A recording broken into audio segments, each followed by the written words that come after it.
The World Economic Forum was among the top trends once again today as leaders wrap up the annual meeting in Davos. A big takeaway from this week is that when it comes to rebuilding global trust, we still have a long way to go.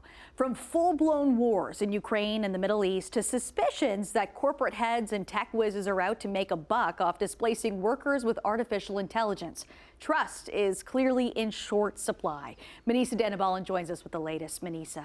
Hey, Nicole. In his closing remarks, the president of the World Economic Forum highlighted the importance of global cooperation today. Let's take a look at what was discussed this week. Even though former U.S. President Donald Trump wasn't at the World Economic Forum this year, his name was still part of many conversations in Davos.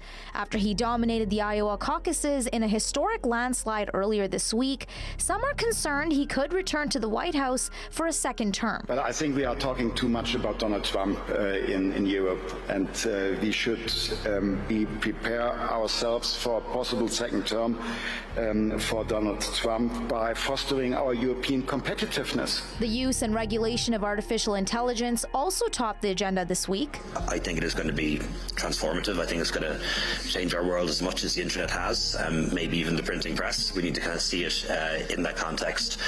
And the positive applications are also extraordinary too, you know. While it's seen as a benefit to humanity by many, some fear explosive growth of the technology is too fast for regulators, that it threatens to push people out of their jobs, and that it could incite more misinformation on social media. Now, AI will have even bigger consequences to the way we think of global security. You do not need to hold a fleet thousands of kilometers away from your country if you have a fleet of drones who are smart enough to operate in the region. War also top of mind this week. Ukrainian President Volodymyr Zelensky was in Davos to plead for more support for his country from Western allies, as billions in new funding from the United States and European Union remain locked up by homegrown political squabbles. If anyone thinks this is only about us, this is only about Ukraine, they are fundamentally mistaken. Possible directions and even timeline of a new Russian aggression beyond Ukraine become more and more obvious. With the ongoing war between Israel and Hamas as well, fears grew about how many more Palestinians will suffer, if Israeli hostages will survive, and whether the conflict will spread further into the Middle East. What we're seeing every single day in Gaza is gut-wrenching. Renewed talk of the creation of a Palestinian state dominated discussions with the U.S. Secretary of State Anthony Blinken and others, as well as hopes for a normalization of Israel's ties with the Arab world, especially Saudi Arabia. Another major fear for leaders at the forum was climate change. Let me be very clear again. The phase-out of fossil fuels is essential and inevitable.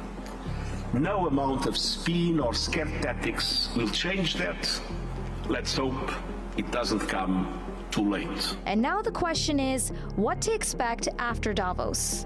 So you've got a lot of decision-making power, and organizations come together and they can go back to their organizations and institutions afterwards and help socialize the ideas that were discussed in Davos.